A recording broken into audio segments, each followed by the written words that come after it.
Hello and welcome. My name is Lisa Marginelli, and I am with Issues in Science and Technology, which is a quarterly science policy magazine that is a partnership between the National Academy of Sciences and Arizona State University. Today, I am incredibly happy to welcome you to a discussion which we are hosting called "Was Science's Social Contract Just a Myth?" It is part of a larger exploration of science's social contract in all of its various permutations that is generously supported by the Kavli Foundation. Just a moment of housekeeping. About half of today's event is a moderated discussion between the panelists, and the other half will be the panelists and the moderator addressing your questions. So to get your question through, what you need to do is use the Q&A function. We'll be reading the chat. The panelists will not be reading the chat because they are not superhuman, but we will be reading those of us who are helping to moderate will be reading the chat, but the place to put your questions is in that Q&A function. It's down at the bottom of the screen. And we welcome you to use the chat to chat amongst yourselves. So let's get started. I am very excited to introduce our moderator, Beena Venkatraman. She is a journalist and author of The Optimist Telescope, and with a long history in science policy at many different levels. The panelists today are Ian Banks, Director of Science Policy at the Foundation for American Innovation; Heather Douglas, Professor at Michigan State University; David Guston, Associate Vice Provost at Global Futures Laboratory, Arizona State University; Brandon Obunu, Associate Professor at Yale University, and also a professor at the Santa Fe Institute. So I'm going to turn it over to Beena to get this underway. Thank you very much. We look very forward to this discussion. Thanks so much, Lisa, and hello, everyone. It's great to be here with you this afternoon, and thank you so much to Issues in Science and Technology for hosting such an important conversation at such a critical time to be thinking about and talking about the scientific research enterprise. Heather, I'd love to start with you. What the heck is the social contract for science? And who is this contract between? Can you illuminate that for us? And you have called it a useful but corrosive concept. So tell us what's useful and tell us what's corrosive. Oh, wow. Okay. So it was never a piece of paper that scientists and government officials sat down and signed. There was no actual contract. However, it was an idea of what should structure the relationship between science and society that developed out of World War II and really took hold in the post-World War II context. In my view, it was composed of three interlocking conceptual parts. One was a really important distinction between basic and applied research. Also, the idea that public funding was needed for basic research because no one else was going to do it. But without basic research, you weren't going to get to the applied parts, and that was where public good came in. And in addition, if you were doing basic research, you didn't have any other societal responsibilities other than doing the science well. And it was these components that together locked into place to create the idea of science that gets publicly funded, but kind of happens in its own autonomous sphere without any societal responsibilities. And out of it would come pure facts that we could then use for public good. So I think that was the social contract. It did a number of really important things. It protected science from political abuse because if science is supposed to be outside of politics, you have things like Don K. Bryce's spectrum from truth to power, where truth is on the opposite end of the spectrum from power, as far away from it as it possibly can get. It justified public funding for science. Didn't do a great job really structuring responsibility for science. And in the end, because I think it presents science as this value-free endeavor that happens outside of responsibility and societal influence, it ended up with a view of science as too impermeable and too unaccountable. And that, I think, was ultimately corrosive for the relationship between science and the public. And does this imply, Heather, that the concept of the contract was held more by people within science or by the public? Who are the entities who had this concept of the contract? So I think initially it was scientists in policymaking positions who are talking and thinking this way about things, but it spreads to justifications for funding structures within, say, the military, the broader public, debates about science communication, about why the public isn't trusting science. It must be because they don't know any science. So debates about scientific literacy come out of this. And I think it really permeates discussions of science and society through fields, including in my own in philosophy of science. It is structuring, for example, the debate around values in science that's taking place in the 1960s, even though it's not really acknowledged as such. So it becomes pervasive. Dave, I'd love to bring you into this conversation because 25 years ago, you declared that the social contract for science was dead. So, why did you say that? And where are we now? Is it more dead? Is it a zombie? So first, let me say that Heather and I think, share a very large part of the same understanding of the social contract for science. I would say a couple slightly differently inflected things about the particular terms, but the fundamental agreement that this is a tacit understanding. That's the part of the word social that's really important and helps condition how it is that we think about reconstructing the kind of relationship that we're interested in. 25 years ago, I wrote a piece that was generously framed in some of the opening scenes for this in Issues in Science and Technology, and that piece was based. I've been working on this so long, I have props. Okay, that piece was based on a dissertation that I wrote, and a book that came out of the dissertation, and a Chinese translation of the book that came out of the dissertation. And the point was that one can actually look at those elements that Heather articulated that I could re-articulate in my own version, and look at the history of the relationship between the federal government and particularly university-based science, and throw that up against events that actually happened. And the argument that I've made is that through the series of activities around misconduct in science and around technology transfer, mostly in the 1980s, sliding into the 1990s, the set of institutional relationships that emerged out of the social contract for science, that emerged out of the tacit understanding, were overturned. You got new institutional forms, new kinds of agreements, and a movement toward thinking about these things more explicitly rather than tacitly.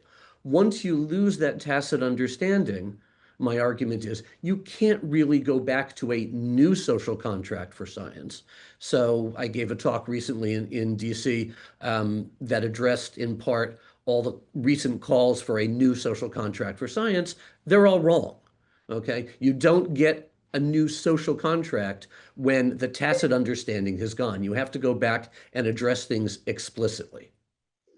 Really interesting. Ian, I'd love to bring you into this conversation. I mean, what Dave's implying with that trajectory in history is that there are accountability mechanisms for science now that are different than what this tacit understanding was. I know you're involved in forging a sort of conservative policy around science and innovation, and you're right in the thick of things now because we have a conservative administration that is really fundamentally changing our understanding of what public funding for science means and how much it's going to be embraced. How do you look at this? Is there enough accountability? Have there been enough benefits from science? Where are you on that? Thank you so much, Bina. It's a pleasure to be here with co-panelists who I have looked up to and admired for years. I am at the Foundation for American Innovation, a center-right technology and science-oriented think tank, and we are trying to articulate a vision for science policy on the right that is full-throatedly for science, that we want science. Science is very, very good for the American people, but also that takes seriously the critiques of science that have been coming from within the scientific enterprise and from various parties that feel excluded from the scientific enterprise. And these questions of accountability are maybe at the core of these concerns, and they kind of range from accountability, or I guess maybe the better question is accountability to whom, and accountability for what. And the model that we kind of received from the sort of Bush era of science policies, really minimal responsibility. There's a significant responsibilities and I think a really felt sense of responsibility within the scientific community, but there weren't the same degree of external accountability mechanisms. That begins to change in the second half of the 20th century, and including with the rise of peer review as a response to a need for accountability and particularly congressional oversight, that Congress was concerned about the misuse of federal funding in scientific research. And then, so in response, there were more review mechanisms set up, including expanding the peer review system. In the post-COVID world, the demands for accountability, I think, have just ratcheted up to a greater extent, and is maybe not a difference in kind, but certainly a substantial difference in degree of what sort of accountability mechanisms we are looking for. And so there are these sort of challenges that we see. All right, accountability for what? So kind of the two probably most important questions are, or three would be research security. Like, is the research secure? Is it like being like, or if you're doing dangerous research, is it being shared improperly? Is it reliable? Is it is the research integrity? Is what you're doing reliable? And then kind of maybe one of the most important questions for kind of in a political context is the research worthwhile? There's this real sense of efficiency or value that has entered the conversation that was not as present maybe when Bush was articulating the endless frontier, that we want to see a much closer connection between scientific research and sort of value, whether that is innovations, technology, or kind of some other social good. And so that's the accountability for what, and then the accountability for to whom is kind of the questions of, is the scientific enterprise responsive to the public, or the publics is a better way of articulating this, that there are many different constituencies that have some sort of stake in scientific research.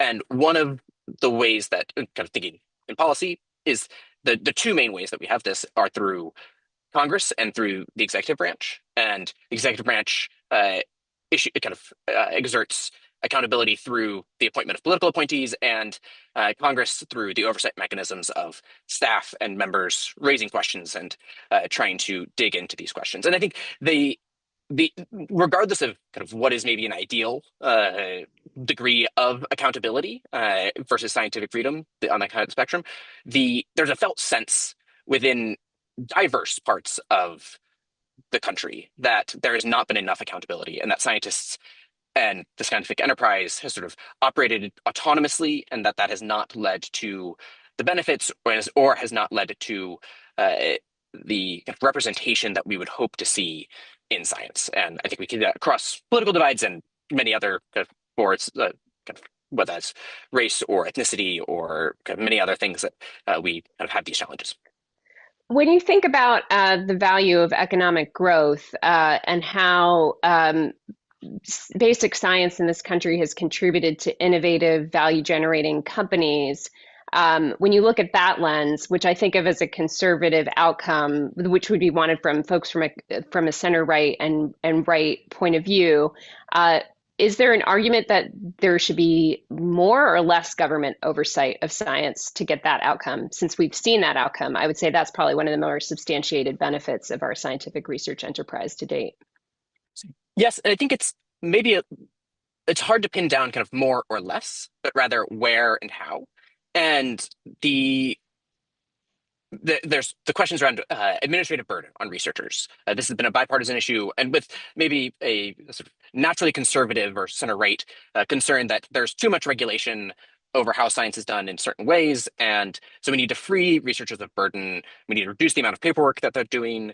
Researchers are spending too much time writing grants or trying to fill out like endless paperwork, et cetera. This is a sort of long-term talking point in the science reform community, but sort of has a natural home on the right. So there's sort of, we want less regulation maybe in certain ways, or how do we streamline regulation, make it easier for scientists to carry out their work? And how do we not place too much of an onerous burden on scientists? In the past few years, we've seen a shift, and that was like maybe the only major concern around research regulation on the right for some years. In the past years, we've seen that change with concerns about rising competition with China, with concerns about accountability for research post-COVID.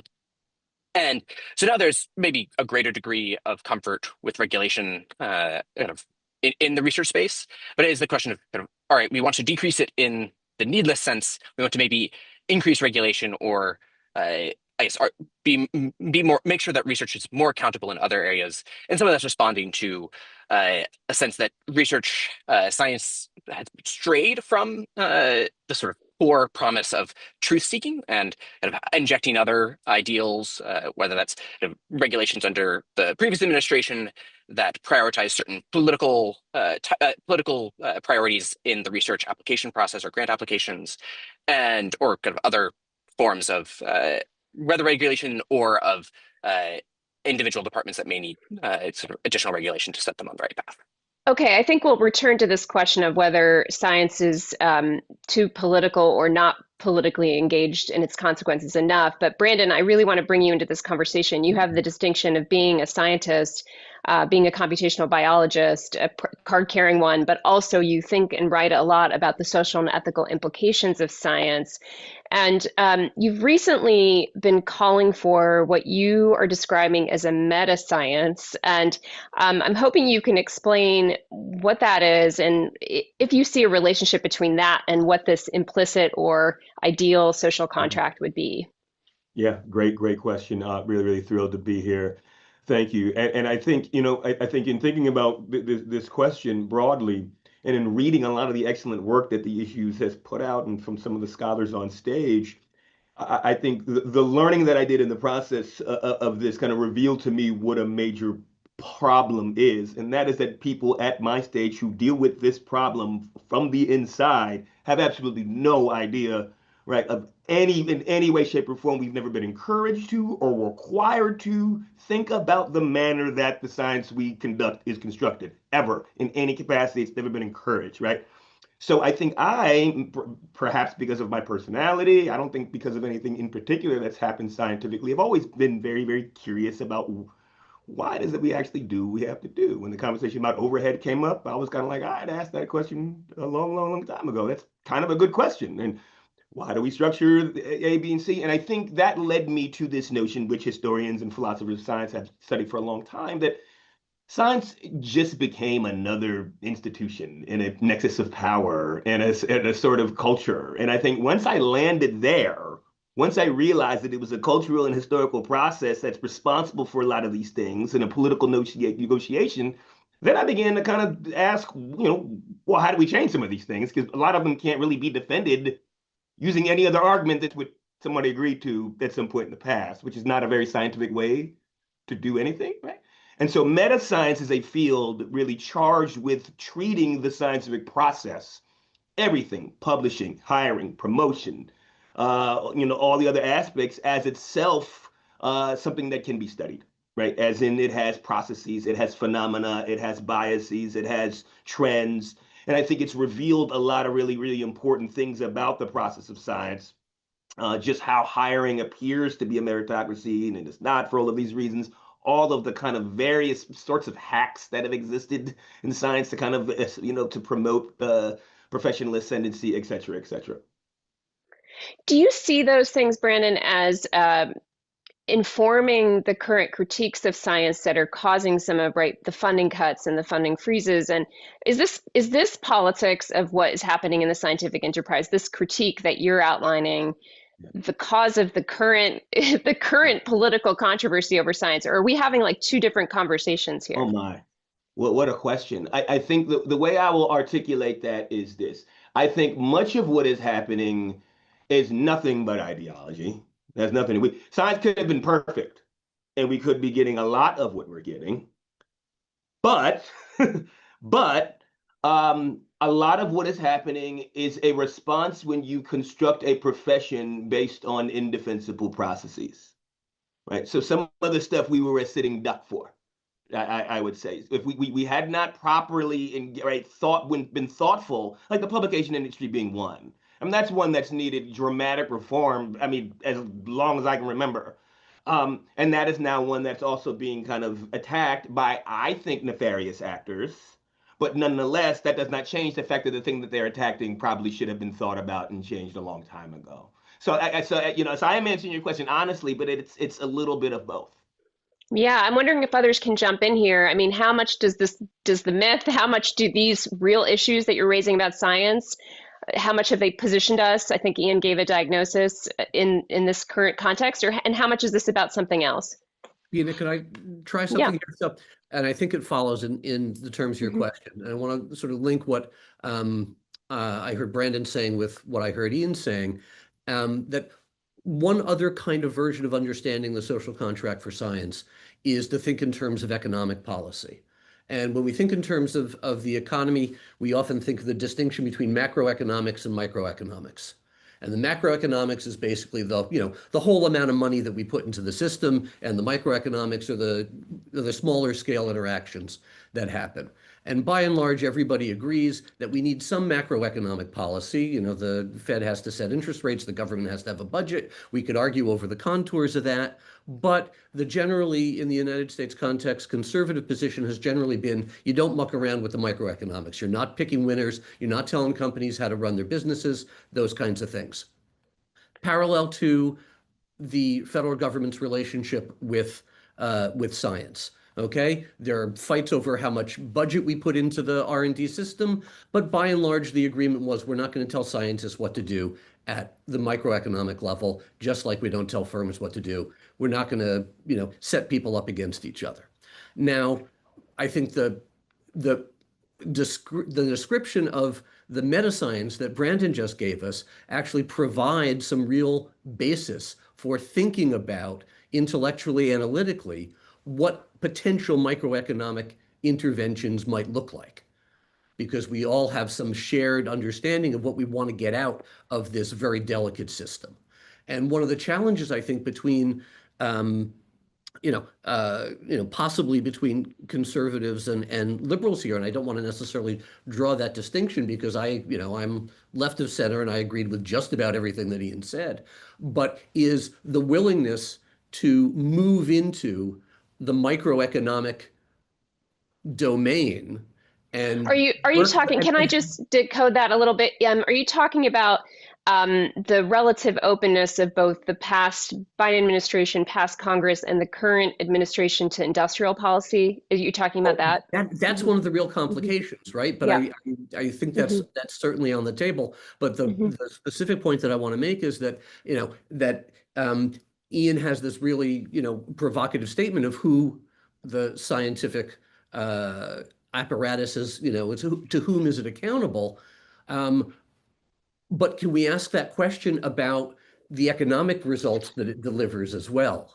Well, I mean, Salter not just, 2001 have a tremendous review of the economic impact of science. And one of the things they conclude at the end is the impacts are not equally geographically distributed.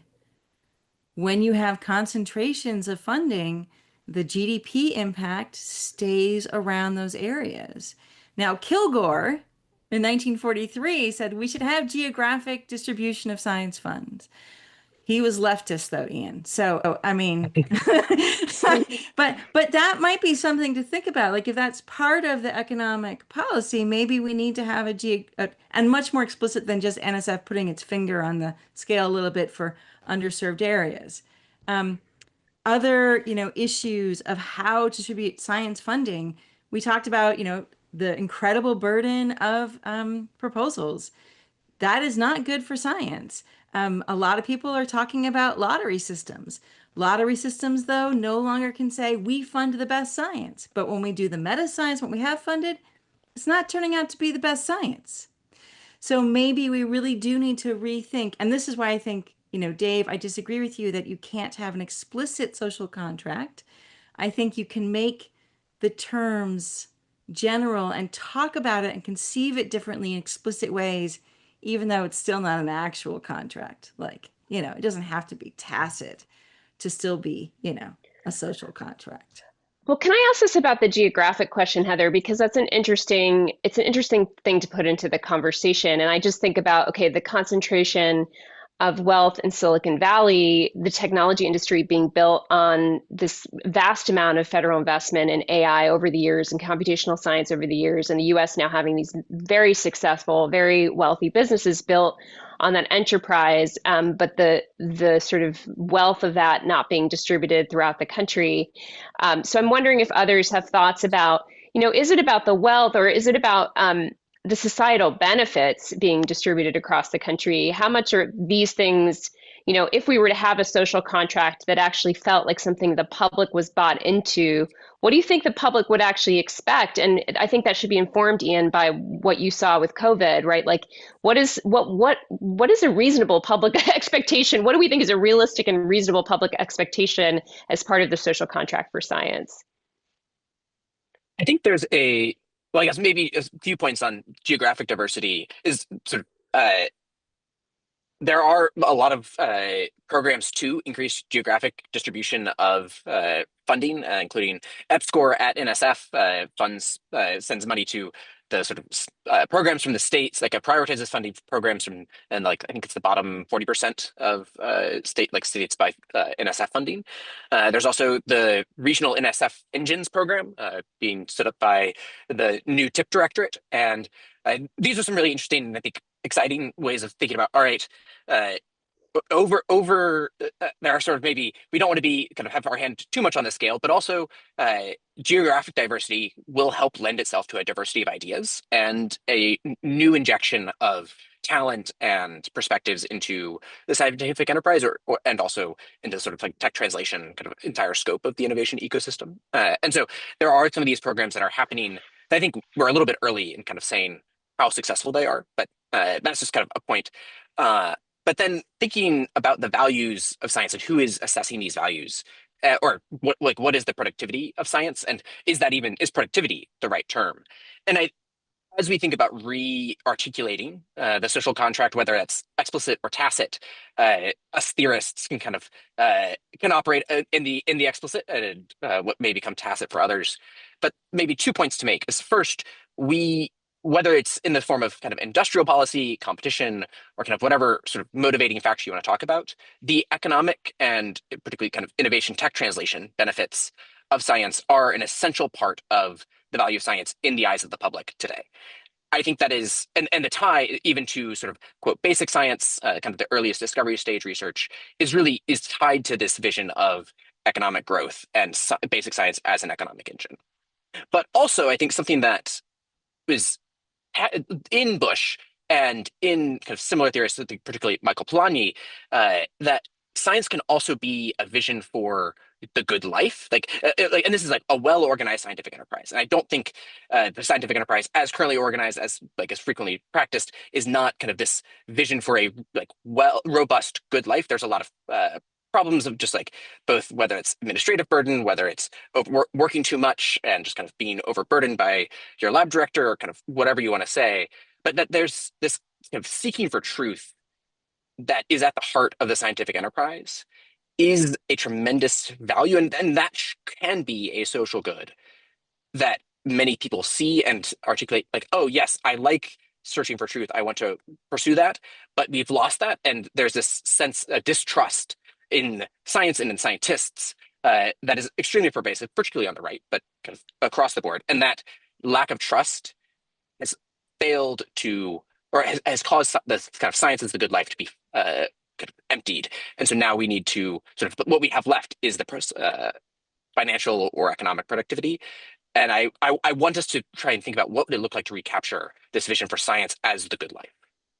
There's another brief element that lays on top of science and the good life, which is the model of the scientific community and the way that knowledge changes over time as a nonviolent example of change that the democratic community could actually learn from.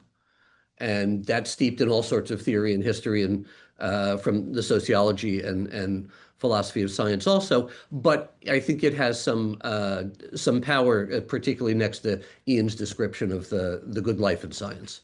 That's a really provocative, interesting thought, Dave. And Brandon, I'm wondering, I'm going to turn to the audience Q&A, but I'm wondering if you have thoughts about this notion of the pursuit of truth, like how much of the scientific enterprise is hewing to that value. And in the spirit of what Dave just said, is part of the issue here that that truth and that knowledge, the manner in which it's reaching people, right? The manner in which that is being shared.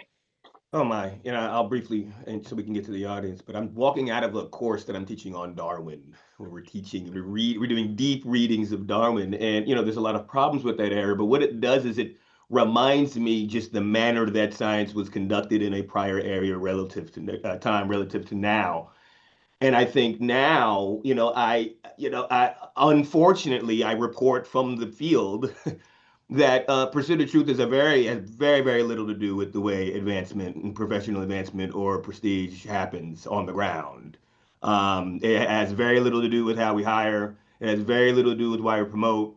It is really about hitting these benchmarks and these metrics, most of which have been hacked already and manipulated in some kind of way. And it's disappointment. So in some ways, I think inserting that the way Ian suggested, and I agree, reinserting that as a virtue is essential for any contract, tacit or not.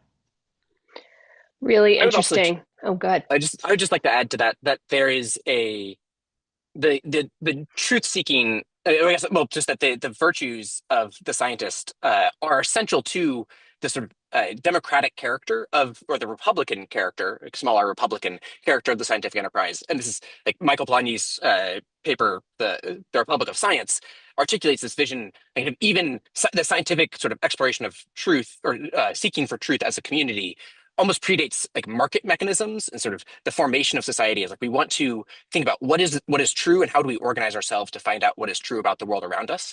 And I would just commend that paper as a sort of, all right, and that's also, I guess, the important corollary to that is that in this kind of well-functioning Republic of Science, the scientists are not unaware of and are not ignorant of and prioritize social needs and the needs of the community and the needs of the broader community, and that is not at odds with seeking truth, but is That understood is as a not what Polanyi says in his paper. He, in fact, says, no, you should not think about the impact of your work on society. You should pursue truth for its own sake, and that is it.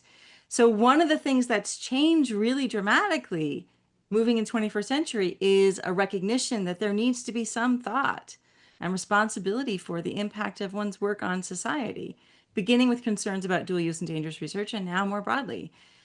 How that actually plays out, the accountability structures for that are, I actually think that's like very thorny and nearly impossible to do.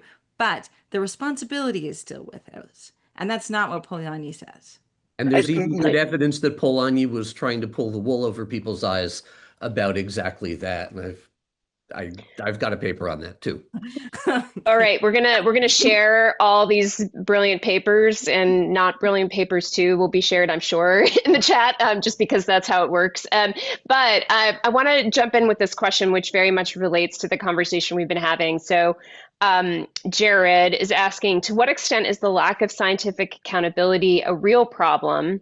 Or is it a misperception manufactured as a political tool to attack inconvenient, politically unaligned science? So this is a sort of question about like, well, if you don't like the truth, do you attack the accountability measures, right? Like, and that's on my mind too. Okay, so this is why I actually think it's really important to have a differentiation between accountability and responsibility in practice. We can talk about the responsibilities of scientists and the virtues of concern for truth, concern for public good.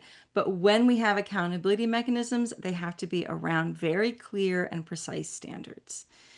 I think we have some of those, like fraud. Hopefully, Office of Research Integrity are doing a good job, and not sure they actually are, but doing a good job in actually tracking down sources of fraud and reporting to the scientific community when fraud occurs. We know that retractions to requests for publications are slow, if at all answered, that there are real problems there with accountability with those systems. IRBs are supposed to protect human subjects before anyone does anything to any human subject, because that's a preventative accountability mechanism. IACUCs should probably do a better job like thinking through the issues with animal research. Biosafety standards apparently, try to prevent a lot of things. I don't know if there's ever been an enforcement action for failing a biosafety standard. But that is not, for example, critiquing science because you don't like the conclusions. And because those standards are very clear, that I think is what protects science from politicization. If we start having fuzzy standards, wow, that is going to be a problem because that's when political power can come in and use a fuzzy standard to apply to some and not others, depending on whether you like the science. There's another question that relates to this that maybe will allow others to jump in on it, which is that do you think it's appropriate for any administration, so any political administration, whether it's this one, past one, future ones, to encourage universities to sign contracts agreeing to certain principles, standards, commitments in exchange for access to federal funding? And so I think this gets at, Heather, like, is it like if there are perennial standards that are apolitical, if that such a thing exists, right? Like, can you create those? And in the political context we're in, like, is it appropriate for, you know, an administration to come in and decide what these standards should be? And I would add to this question, this is from Lindsay McKenzie, by the way, if it's not appropriate, then how do these standards get set, right? Like if we aren't working within our political process in the democracy we live in, we don't have a technocracy. No one's going to just declare what these standards are. So how do we do it? So I could keep talking about that, but okay, I'll say. So when we instituted the legal standards for human subject protection, that was a political process. And a lot of scientists didn't like it at the time. So just having a political process or scientists just liking it doesn't make it illegitimate. But I think the standards need to be debated and need to be clear. And the problem with an administration just imposing standards, if they're not actually debated and made clear in some kind of public process, that is problematic. So go ahead, Dave. Yeah, there's also an issue of how the organized scientific community and often the universities that constitute it respond to these things. And so going back to the example that Heather used about protection of human research subjects, when there was a move in the late 60s into the early 70s to finally get our act together, there was significant opposition among the scientific community to the imposition of these things, however much debated they were. And then it happened. And then in retrospect, when we look in the rearview mirror, scientists were like, oh, we've always protected human research subjects. In the period that I was looking at in the deep work that I did around technology transfer, basically the same kind of dynamic happened. That no, the emphasis on intellectual property is going to destroy science. Oh, we've always contributed to the economy. This is a good thing that's happened. Oh, we've always protected. We've always done this kind of stuff, and we're seeing a roughly similar dynamic around the conversation about indirect costs, right? Where there's a threat of a big hammer that comes down. In this particular instance, the courts sort of push that hammer to the side, but the scientific community, the universities, the organization of universities gathers together and says, okay, maybe we have done something wrong here. We haven't been as clear about the inner workings of how the indirect costs happen, and we're going to put together this new framework. And that has yet to be seen, but it's roughly the same dynamic where there's been stuff that's skated on the edge, stuff that's crossed the edge. Big hammer from the federal government comes out, and the scientific community says, oops, and tries to reorganize, maintaining that facade of autonomy. And maybe it's extended, maybe the facade is extended a little bit more, but it's a repeated dynamic that goes on. With respect to the individual offers to individual universities from this administration, I think that is something that is significantly different in the sense that you don't know precisely where it's coming from. It may be coming from a particular interpretation of Title VI. It may be coming from particular, perspectives on Title IX. It may be coming from, particular, anything. The point is that it's particular rather than, as I think Heather was suggesting, community-based and deliberative. There's a question here from Paul Barnett. Why not ask the public what their expectations are from the social contract? And maybe this has happened at some point. I don't know. Does anyone know here? I mean, No? Pew Charitable Trust asks, like, do you think science contributes to the societal good? That's a perennial, one of the questions, do you think science is good? Are scientists interested in the public good? But, one of the problems is like with the hype around science. We have, things like war on cancer, and we have all these promises, and reality, of course, is complicated, and Things don't always quite go as planned. Most of the time, they don't quite go as planned in science. That's the whole point of doing science. So that I think is part of also the erosion of public trust. There's been too many potent promises and not enough delivery. I think there's In also to your point, Heather, sort of the interactions of the public with science are, for the most part, relatively limited. There's just not that many scientists in the U.S. or in the world, and there's not most people don't have a scientist living next door to them. They may have a physician, they may have an engineer, but those aren't science. And so, and frequently, people's interaction with science is in science qua science, not science as engineering or science as medicine or science as industry or technology. They interact with these sort of sensationalist headlines, and that has a whole lot of problems we can talk about for science communications. But that for like polling, it'd be hard. Really, I think it'd be really, really challenging to try to do this effectively because people don't really have a view of science in the abstract. There's not like I would find it unlikely that the sort of regular folks on the street have an articulate view of what they want out of the scientific enterprise, but that we would sort of have we would by asking the question we would sort of crystallize whatever they're feeling at the moment, but that there's not this sort of like deeper felt belief or a deeply held belief about what the appropriate relationship of science to the public is. And this is really makes the governance of science politically very challenging because you sort of it can become maybe more susceptible to populist instincts than other domains, just because this public doesn't have as deeply held views about science as they might economic policy, for instance. They might just say things, we want flying cars, like that, unhelpful. I mean, there are, and the ASU's Consortium for Science Policy and Outcomes has done a lot of work in working with lay publics about articulating what it is that those publics want out of particular scientific and technological endeavors.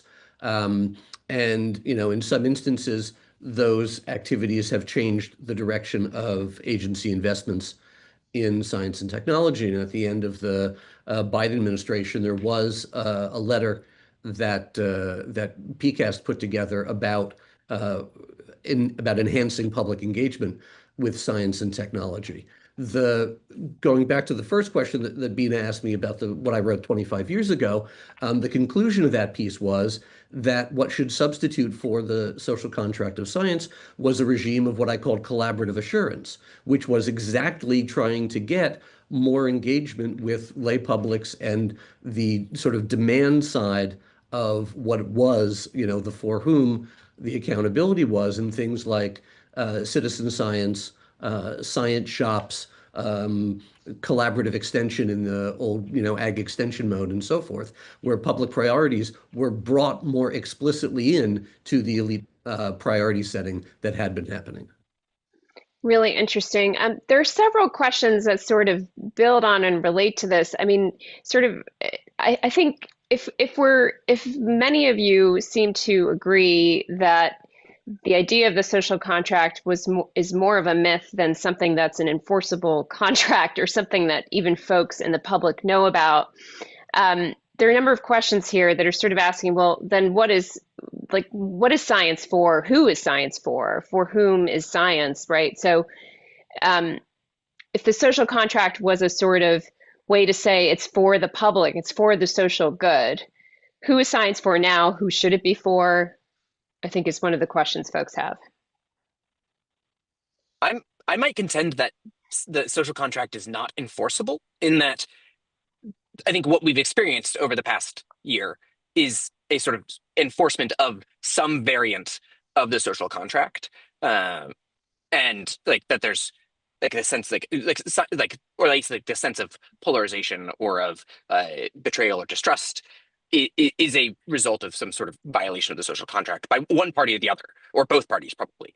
And so I think I would sort of contend that point first, is I think there are, insofar as the social contract is not sort of written down, but is this sort of tacit felt understanding, shared understanding of the appropriate relationship between the public, particularly the public in the form of government, and science, scientific research, particularly universities, there's been a breakdown. When there's a breakdown in the contract, there's some sort of enforcement that happens.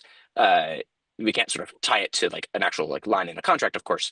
But that's I think something I'm trying. And this is an idea. I don't know if I would defend this strongly, but I think this is something I'm trying to wrestle with. Like, what is like how do we fit in the reactions of this past year with the sort of history of how we've dealt with science kind of as a public? Okay, a question here from Sarah Grunsfeld, who is my former student. Hello, Sarah. And this question's brilliant, I have to say. The scientific literature focuses on publishing successes, while the failures that drive the scientific process often stay invisible. How might greater transparency around these unpublished insights reshape the social contract with both the public and politics? Oh I mean, my. I think we saw a version of this with preprints, right? Like, which can cut different ways, but Yeah. I mean, so what an amazing question. So you're correct. Being your student asked a great question. Yeah. So I mean, I think a lot of that goes back to the number one. You said if we publish successes, and I think even that's charitable. I think we publish splashy results, which are often not successes, right? As we are seeing over and over and over and over and over and over again, but which I think kind of animates the power of that question, which is about the incentives on the publishing side, right? And that is one of the problems, and I think it is something that actually can reinforce and strengthen the contract. On the ground among scientists right now, right, the incentives are to, right, publish a sort of result a certain way that, to the public conversation we just had, is legible to the public in a very specific sort of way. Okay. And I think, and this is what makes it the relationship between scientists and the public dubious. I don't know how else to tell people it's not going to be a human genome project. It's not going to be a war on cancer. It is going to be tinkering. That is the thing that has actually the instrument for scientific and innovation progress.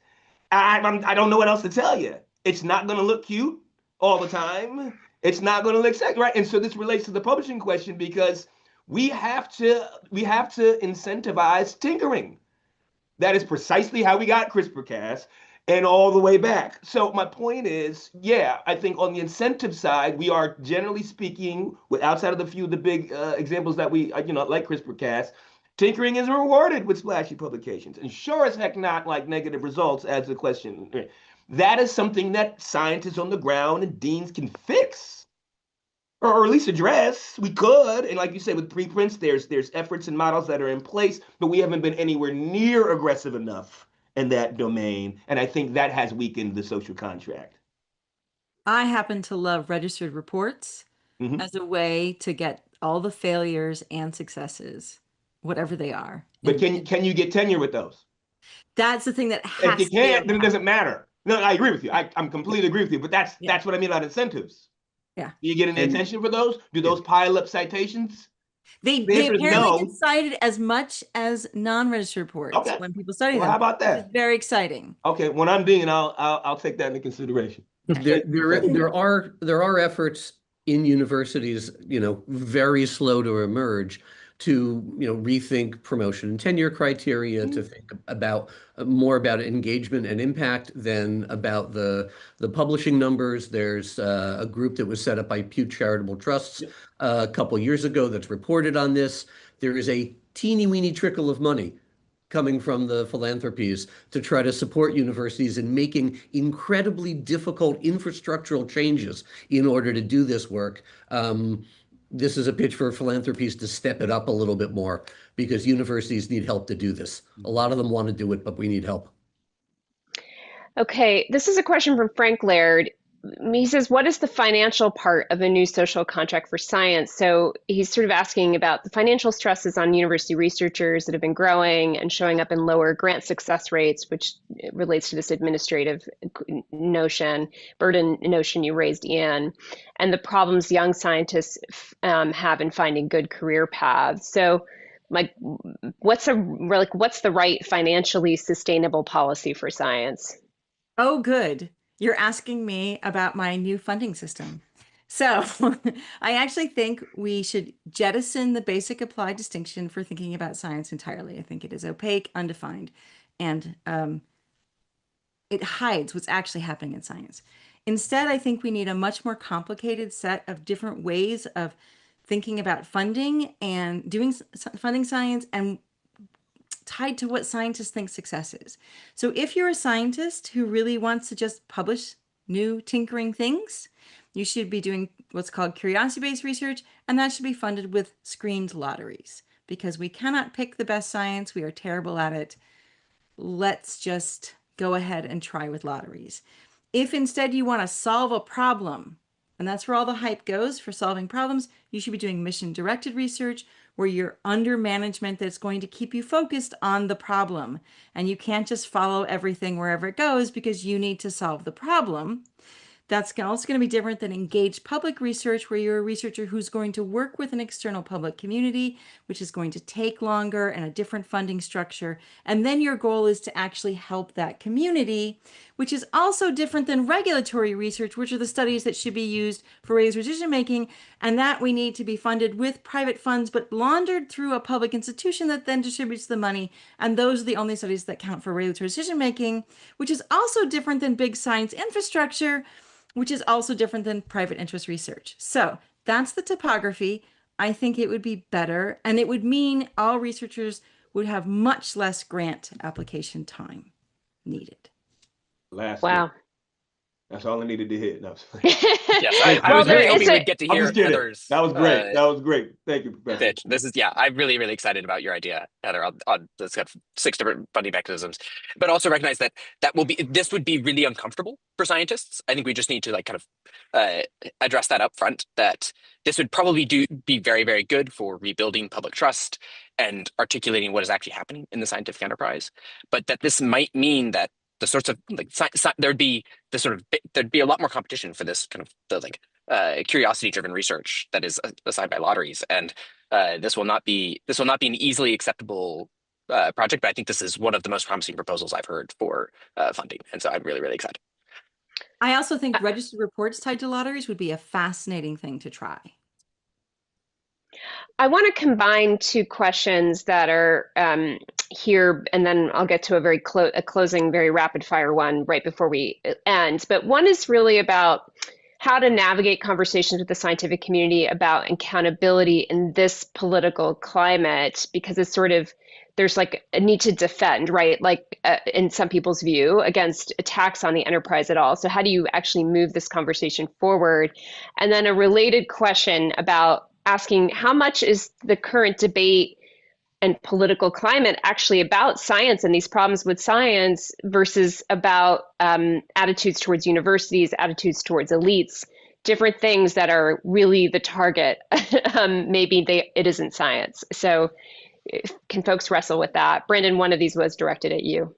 Yeah, I'll start because these are very near and dear to me, and I think the first one I'm actually putting a column together that addresses that point. What I'll say is to the how do you navigate these 2 things? I think the manner that I've done it is, or a manner that I try to do it is, defend science at all costs. Defend science. It is the greatest knowledge creation instrument in the history of the universe, and I will defend it for the rest of my career. Right. That said, the best way to do so is to fix the problems that we can fix in the meantime. Right. Like there are problems that is, I think that's most vulnerable to attacks. And I think, right, so we can't continue. What you will not get me to do is not talk about the problems because I don't like who's talking against, right? So that's kind of how I approach that. And then there's another question. I want to make sure other people have time about whether or not whether it has anything to do with science. Yeah, I want to make sure other people have time. There's a second question. Yeah. I would love to hit that second question. It's really hard to disentangle these things. Every political administration is a coalition. It's how political parties work, and there are different factions within all sorts of coalitions that are advocating for different things. And so I think it is important to at least try to begin to think about how do we disentangle who's advocating for what and what kind of components of an administration or of the Hill of Congress are trying to accomplish what. And so I think it is not uniform by any means. And I mean, I think you can see this on different views like even just among Republicans on AI and like how AI should be regulated. There's a very, very hot debate happening in like all over DC about how should we regulate AI. And there's similar parallels for thinking about higher education. There's a lot of different parties, and like even just within the people who are in power, and similarly, and for the most part, science, and particularly the sort of curiosity-driven or basic science, is not the highest priority item on the list, almost overwhelmingly. And so it will and can get just caught up in other concerns around particularly culture war issues. That's kind of the administration's been very clear that it sees itself as having won the election based on certain cultural issues, and is trying to kind of take that mandate into its governance. And that has meant that certain institutions, particularly scientific institutions, have gotten caught in, not necessarily we're in the crosshairs, but have gotten caught in the flak. Okay, I would love to close by asking all of you to answer a question, and this is going to be super easy, just in one sentence, please. Which kind of brings us back to this idea of a social contract. Like, do we still need an implied social contract for science? Yes or no? And since most of you critiqued the concept of it, if you answer yes, can you tell us in a sentence, like, how should it be reimagined? Or how would you restate what the new social contract should be if you're a yes? Dave.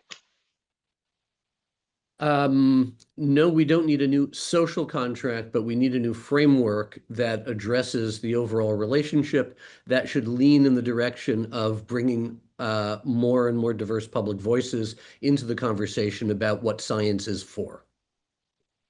Got it. Ian?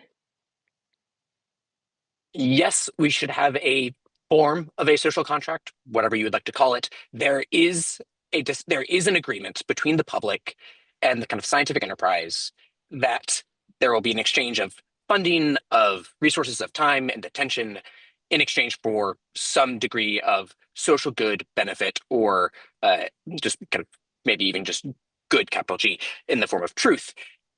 And that articulation we should demand that science is reoriented towards the good, the true, and the beautiful. And I'm working on a piece that will kind of articulate what those look like. But that's my vision for what science should be reorganized towards. Brandon? Scientists hate more rules. They hate rules at all, but nobody's entitled to a profession without some rules, without some expectations. So that's a yes. Social contract is what work is. Everybody else has to have rules and guidelines for what they do. Why can't we? I have no problem with it, given that those things are right. What they are up for debate, and that's what remains to be seen. Okay, but you would keep it the same, or would you restate? No, I would reimagine it. I would reimagine it, make it more transparent, right? But because that could improve the quality of the work that's happening on the ground. Thank you, Heather. So I think the social contract is still a useful metaphor. I think we need it to justify public funding, to articulate what it is and how we should be protecting science from political power and abuse, what constitutes responsibility in science, and how to make science the best possible enterprise for both knowledge and public goods. Thank you. Lisa, back over to you. Thank you so much for being in this conversation, everyone. Wow. Thank you. What an incredible conversation. I think that when we started the concept of the social contract, there was a thought about it being more about social license, in a sense, a set of like, these are the rules of the road for driving your science. And it has become much more rule driven in this discussion, but this discussion went to amazing places. And I just really want to thank you to Bina for leading this conversation, to Ian, Heather, Dave, Brandon. This was incredible. So you other people who've been watching, thank you very much for coming. You can find Issues at issues.org. You can even give it as a gift for the holidays. And we have an upcoming event on December 4th. You can find that on our website. Thank you for joining us. Thank you to the panelists.